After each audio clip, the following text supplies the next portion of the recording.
Reflection में आपका स्वागत है। आज की शाम फिर हम लोग अपनी शिक्षा को आगे बढ़ाते हैं। हम लोग बात कर रहे हैं प्रभु यीशु मसीह के दृष्टांतों के विषय में।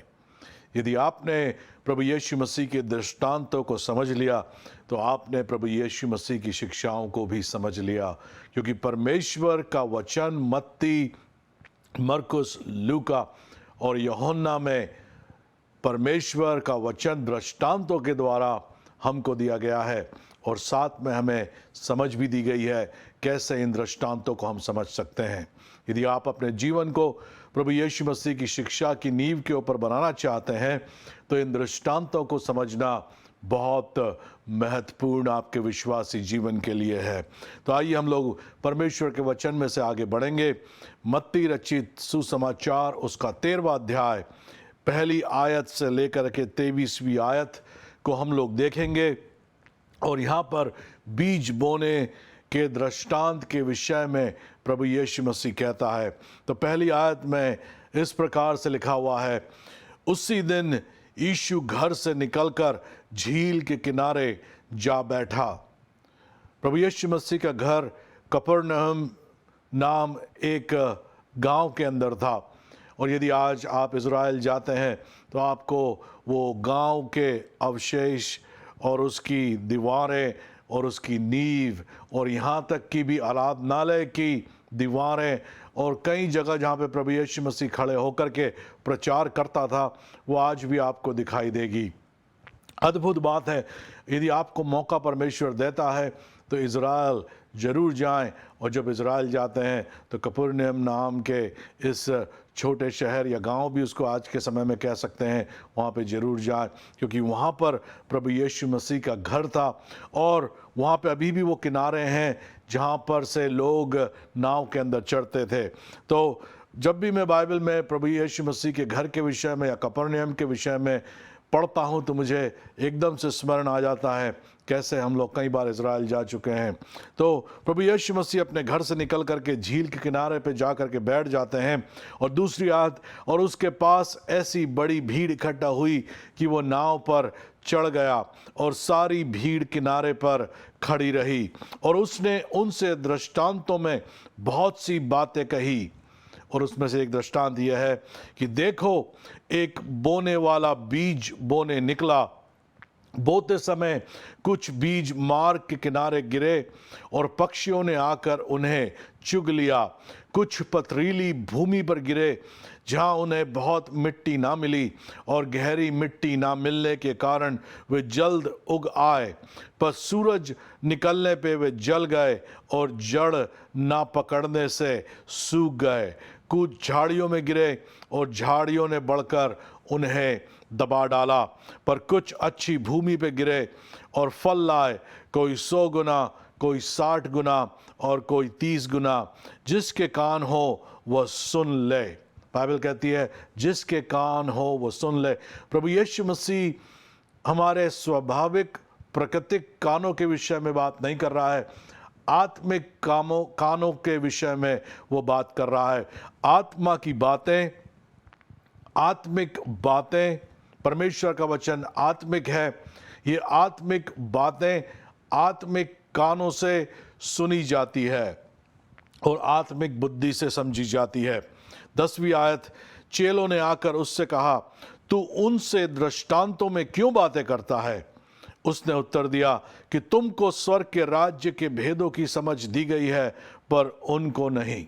तो यदि आप यीशु मसीह के अनुयायी हैं, यदि आप प्रभु यीशु मसीह के चेले हैं, कलीसिया के सदस्य हैं, प्रभु यीशु मसीह के नाम पर विश्वास करते हैं, प्रभु यीशु मसीह के पीछे चलते हैं, तो आपको परमेश्वर ने समझ दी है कि इन दृष्टांतों को आप परमेश्वर की आत्मा के द्वारा समझ लें। उसने उत्तर दिया कि तुमको स्वर्ग के राज्य के भेदों की समझ दी गई है पर उनको नहीं, क्योंकि जिसके पास है उसे दिया जाएगा और उसके पास बहुत हो जाएगा, पर जिसके पास कुछ नहीं उससे जो कुछ उसके पास है वो भी ले लिया जाएगा। तो यहाँ पर परमेश्वर का वचन उस आत्मिक ज्ञान के विषय में जो आत्मा के द्वारा हमारे आत्मिक कानों में पड़ता है और हमारे आत्मिक मन के द्वारा हमें वो प्रदान किया जाता है, उस ज्ञान के विषय में परमेश्वर का वचन बात कर रहा है। यदि आपके आत्मिक कान खुले हुए हैं और आपके पास आत्मा के वचन हैं तो आपको बहुत और दिया जाएगा। यदि आप अपने कान को, आत्मिक कानों को खोलते रहेंगे, सुनते रहेंगे, तो इस वचनों को आप उस वचन के अंदर बढ़ोतरी को प्राप्त करेंगे और आपके पास और अधिक आत्मा का ज्ञान, आत्मिक बातें, परमेश्वर के वचन की समझ और उसकी बुद्धि आपके जीवन में होती चली जाएगी। परंतु यदि आप नहीं सुनते हैं तो जो आपके पास है, यदि आप समझते हैं कि आपके पास है और आपके पास क्या है, कुछ भी नहीं है, यदि आत्मा की बातें आपके जीवन में नहीं है तो आपके जीवन में कुछ भी नहीं है। आपका शरीर इस संसार में एक दिन गिरेगा। ये संसार में जो भी चीज़ें आप देख रहे हैं वो सब नष्ट हो जाएगी। तो आत्मिक बातें ही इस संसार में स्थिर रहती है।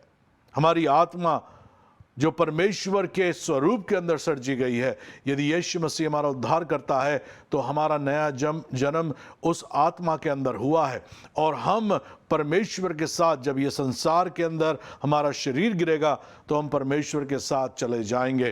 तो बाइबल कहती है जिसके पास है उसके पास और हो जाएगा, और जिसके पास नहीं है तो जो कुछ उसके पास है वो भी ले लिया जाएगा। तो वो व्यक्ति के पास जिसके जीवन में आत्मिक बातें हैं ही नहीं, यीशु मसीह नहीं है, वो व्यक्ति भी नष्ट हो जाएगा। 13वीं आयत, मैं उनसे दृष्टांतों में इसलिए बातें करता हूं कि वे देखते हुए नहीं देखते और सुनते हुए नहीं सुनते और नहीं समझते। इसीलिए कई बार इस संसार में ऐसे लोग होते हैं जो देखते तो हैं परंतु वो देखना नहीं चाहते, वो सुनते तो हैं पर सुनना नहीं चाहते और ना ही उन बातों को, आत्मिक बातों को वो समझना चाहते हैं। 14वीं आयत, और इनके विषय में यशायाह की ये भविष्यवाणी पूरी होती है कि तुम कानों से तो सुनोगे पर समझोगे नहीं, आंखों से तो देखोगे पर तुम्हें ना सूझेगा। तो ऐसे लोगों के विषय में बाइबल बात कर रही है। ये लोग कैसे हैं? 15वीं आयत में, क्योंकि इन लोगों का मन मोटा हो गया है और वे कानों से ऊंचा सुनते और उन्होंने अपनी आंखें मूंद ली है। कहीं ऐसा ना हो कि वे आंखों से देखें, कानों से सुने और मन से सुने, समझें और फिर जाएं और मैं उन्हें चंगा करूं।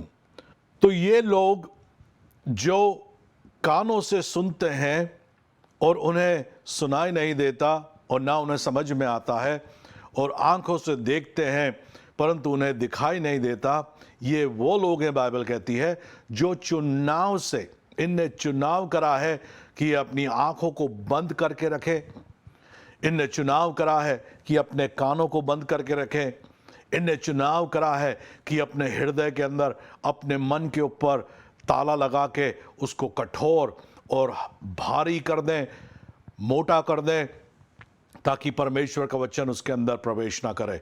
तो ये नहीं है कि परमेश्वर अपने वचन को प्रकट करना नहीं चाह रहा है, परमेश्वर उनके ऊपर दया नहीं करना चाह रहा है। व्यक्ति ने अपने चुनाव के द्वारा अज्ञानता को लिया है। उनने ये चुनाव करा है कि मैं परमेश्वर के वचन के ऊपर विश्वास नहीं करूंगा।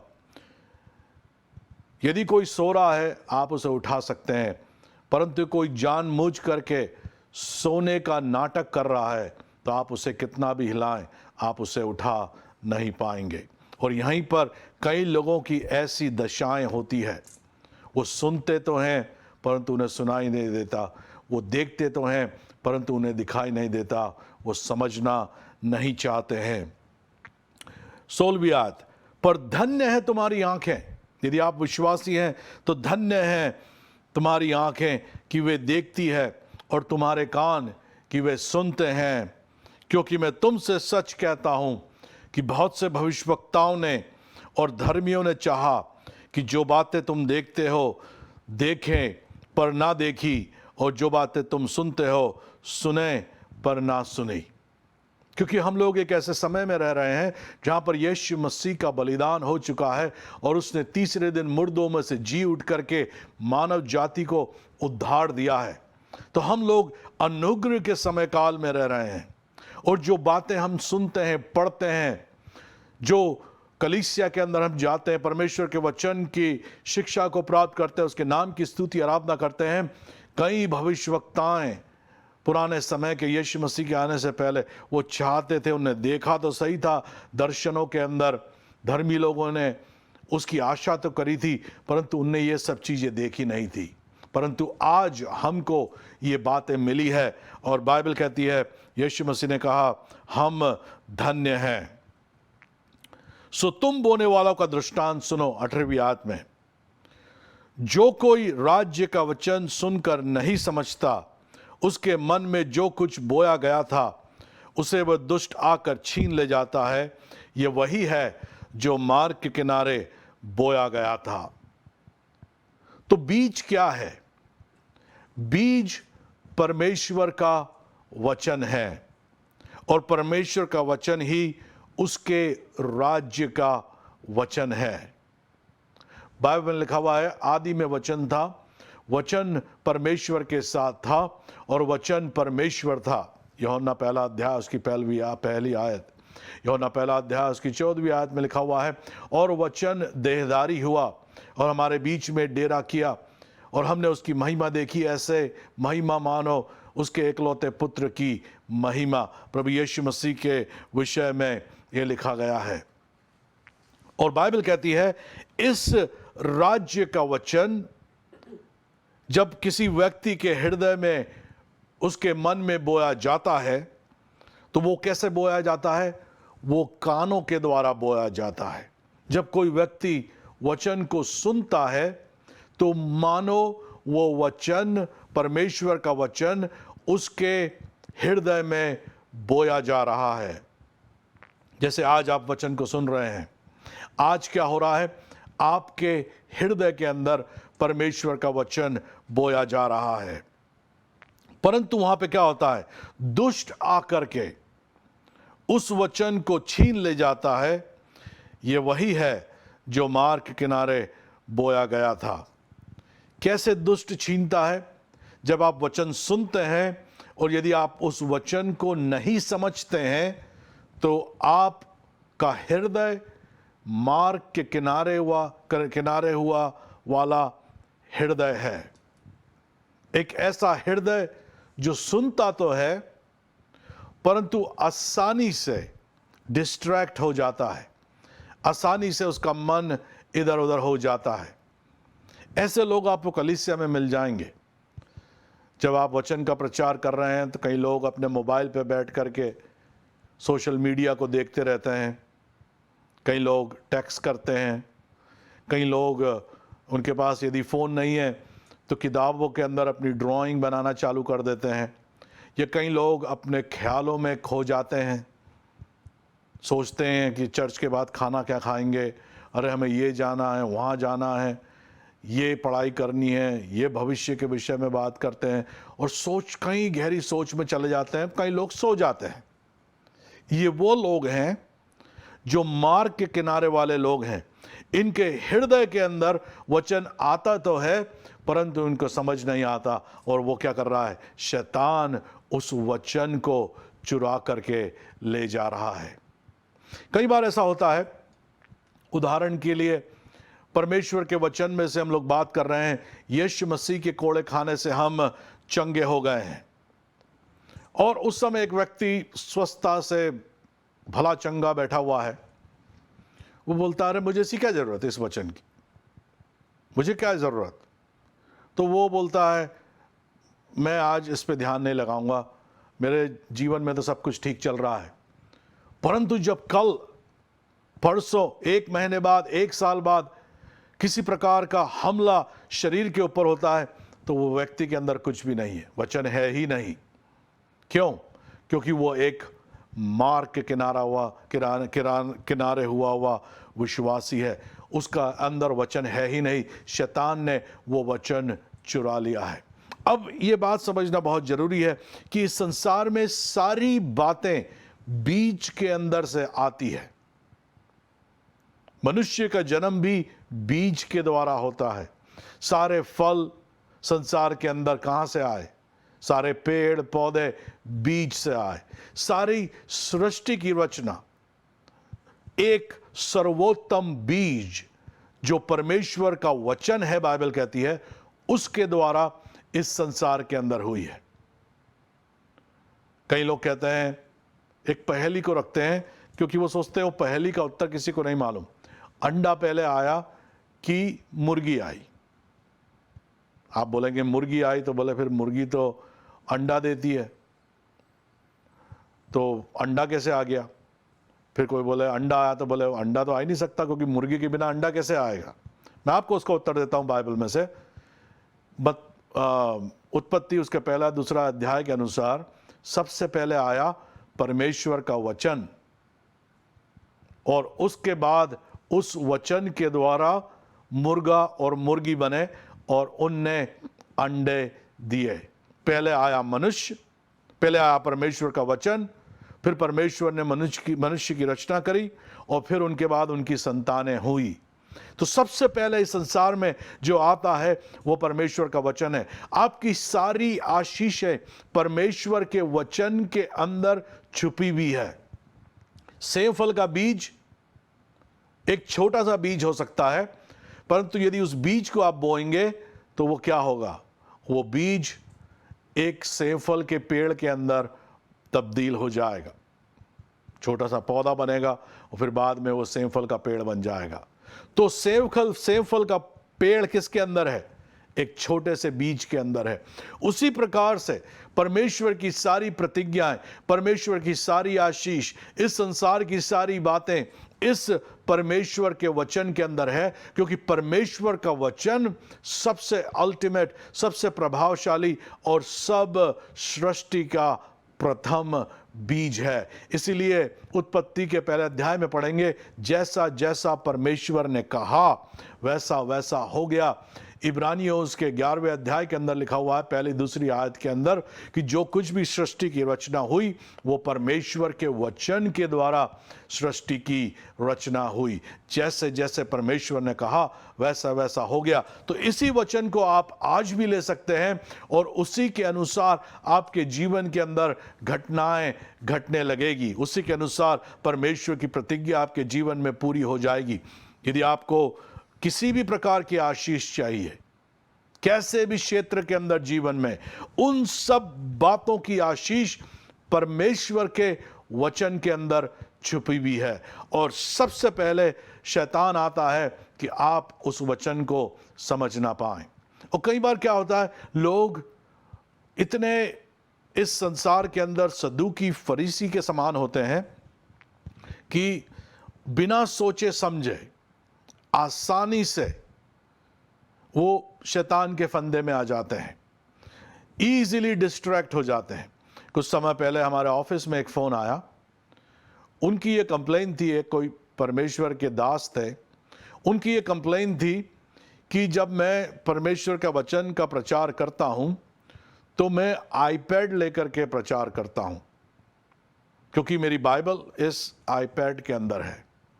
तो उनका निवेदन ये था कि मैं पन्ने वाली बाइबल लेकर के, एक पुस्तक लेकर के प्रचार करूं। परंतु आपको मालूम है, जब बाइबल लिखी गई थी तो वो पन्नों पे नहीं लिखी गई थी, ऐसे कागज के पन्नों पर। सोचो किसी बात को, आप एक 2000 साल पुराना विश्वासी, पतरस, यूहन्ना, याकूब बैठा हुआ है, तीनों बैठे हुए हैं, और आप आज 2022 में से निकल करके आते हैं और अपनी पेपर की बाइबल लेकर के आते हैं जो आपके पास में है, और पतरस उसको देख करके बोलता है, बोले ये क्या लेके आ गए तुम, ये तो वचन है ही नहीं, इससे नहीं पढ़ो, तुम तो ये चमड़े की किताब लेकर के पढ़ो। ये ऐसी बाइबल जो हमारे समय में लिखी गई थी, और वो भी इब्री भाषा में, यूनानी भाषा में लिखी गई थी, इनको लेकर के तुम पढ़ो। तो आप बोलोगे यार ये कैसी बात है, वचन तो वचन है, कैसे भी पढ़ रहे हैं। परंतु क्या होता है, हम लोग ऐसी मूर्खतापूर्ण बातों के अंदर घुस जाते हैं, और शैतान क्या करता है, उस वचन को समझने से, जो वचन का प्रचार हो रहा है, उससे हमें डिस्ट्रैक्ट कर देता है। कई लोग इन्हीं छोटी छोटी बातों के अंदर परमेश्वर की अद्भुत आशीषों को गंवा देते हैं। यदि वचन कंप्यूटर से पढ़ा जाए, फोन से पढ़ा जाए, किताबों से पढ़ा जाए या चमड़े के ऊपर लिखा हुआ पढ़ा जाए, वचन वचन है, वो प्रभावशाली है, वो वचन का प्रभाव कभी भी कम नहीं होता है। तो ये ऐसी प्रकार की डिस्ट्रैक्शन से हमें बाहर निकलना है और परमेश्वर के वचन की समझ को हमको लेना है। तो बाइबल कहती है हमें ऐसा व्यक्ति नहीं बनना है जो मार्ग के किनारे वाला व्यक्ति हो, जो शैतान आता है वचन चुरा करके ले जाता है। ऐसे कई मैं आपको घटनाएं बता सकता हूं। कई लोगों ने कंप्लेन करी थी एक बार मेरी मीटिंग के अंदर कि ये बाइबल आप ऐसे पास्टर साहब एक हाथ से क्यों पकड़ते हैं। तो मैं एक हाथ से इसलिए पकड़ रहा था कि मेरे एक हाथ में माइक्रोफोन था, एक हाथ में यदि माइक है तो दूसरे हाथ में बाइबल पकड़ के मैं प्रचार कर रहा हूं।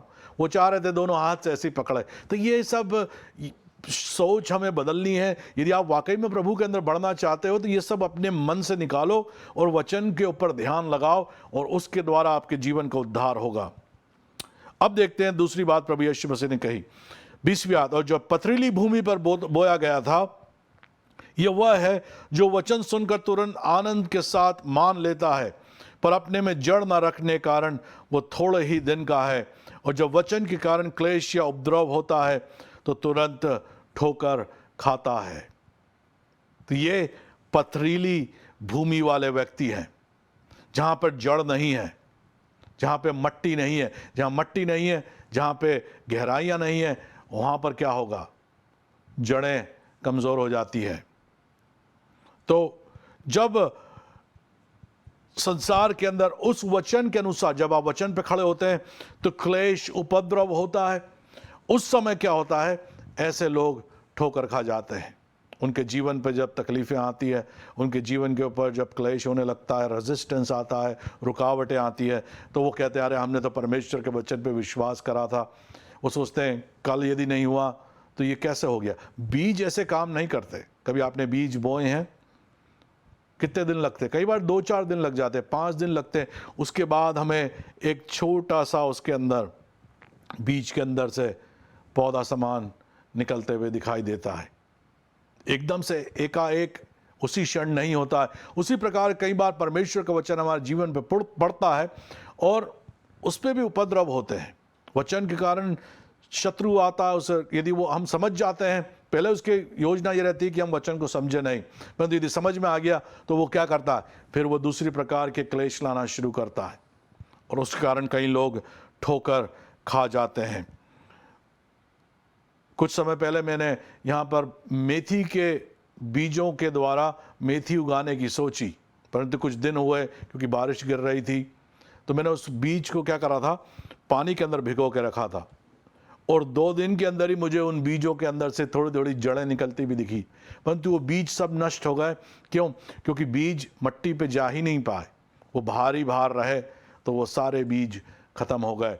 उसी प्रकार से हमारा जीवन भी ऐसा ही होता है। तो गहराइयों के अंदर जाएं और यदि आपके जीवन में उपद्रव हो रहा है, क्लेश आ रहे हैं, रेजिस्टेंस आ रहा है, तो विश्वास में बने रहें, थामे रहें, क्योंकि परमेश्वर का वचन आपके जीवन में जरूर काम करेगा। 22वीं आयत, जो झाड़ियों में बोया गया यह वह है जो वचन को सुनता है, पर इस संसार की चिंता और धन का धोखा वचन को दबाता है और वो फल नहीं लाता। तो ऐसे लोग भी हैं जो हमेशा डर और चिंता के अंदर जीते हैं। यदि आपका जीवन पूरे समय आप चिंता चिंता चिंता करते रहेंगे तो आपके जीवन में कभी भी फल नहीं आएंगे। मसीह रीति से आपका जीवन एक अविश्वास का जीवन हो जाएगा, डर का जीवन हो जाएगा और आप ऐसे दरवाजों को खोल देंगे जहां से शत्रु आके आपके जीवन के ऊपर हमले करेगा। इसलिए इस संसार के अंदर सारी चिंताओं को यीशु मसीह के ऊपर डाल देना है। कई बार धन का धोखा, लोग इतने कमाने में व्यस्त हो जाते हैं कि वो परमेश्वर के वचन के ऊपर ध्यान ही नहीं देते। कितने कैरियर फोकस हो जाते हैं, हमारा भविष्य, हमारे बच्चों का भविष्य, कैसे हम लोग आगे बढ़ेंगे क्या। और परमेश्वर का वचन क्या होता है, सबसे आखिरी पे हो जाता है।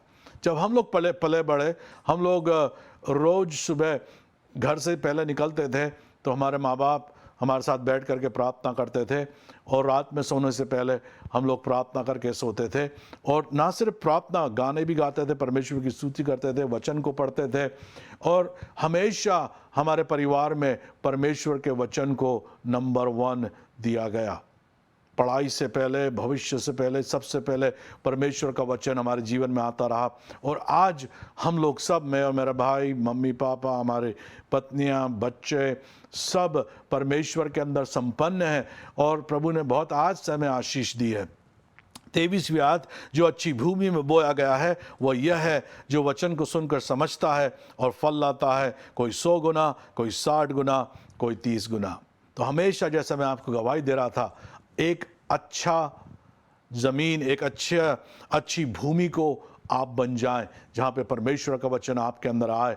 उस वचन को आप प्रथम स्थान दें, उस वचन के ऊपर, परमेश्वर के वचन के ऊपर खड़े हों, और वो परमेश्वर को, उस वचन को समझें, उस पर विश्वास करें, अपने जीवन पे लागू करें, और आपके जीवन में बहुत आज से फल आना शुरू हो जाएंगे। सारी परमेश्वर की प्रतिज्ञा, उसका वचन एक बीज के रूप में आपके जीवन में काम करता है। आप इन प्रतिज्ञाओं को लेके खड़े हो सकते हैं और अपने हृदय के अंदर रख के उस पर विश्वास कर सकते हैं और कह सकते हैं, मैं इस वचन के ऊपर खड़ा हुआ हूँ, मैं इस वचन के ऊपर विश्वास करता हूँ। यदि यीशु मसीह आपका उद्धार करता नहीं है, आज की शाम मैं आपको निवेदन करता हूँ, यीशु मसीह को अपना उद्धार करता बनाएं। मेरे पीछे ये प्रार्थना करें, हे प्रभु यीशु, मैं तुझे अपना उद्धार करता स्वीकार करता हूँ।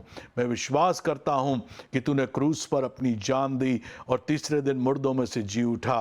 मैं विश्वास करता हूँ तू मेरा प्रभु है और यही मेरा अंगीकार है। मुझे अपने आत्मा से भर दे। धन्यवाद हो प्रभु, तूने मुझे उद्धार दिया। यदि आपने ये प्रार्थना विश्वास से करी है तो यीशु मसीह आपका प्रभु है, आपका नया जीवन, आपका नया जन्म हो चुका है। हमारे साथ जुड़े रहें। यदि आपके प्रार्थना के विषय हैं तो आप हमें फ़ोन कर सकते हैं और प्रार्थना करा सकते हैं। प्रभु आपको बहुत आज से आशीष दे। अगले हफ्ते इसी समय आपसे फिर मुलाकात होगी, यीशु मसीह के नाम से।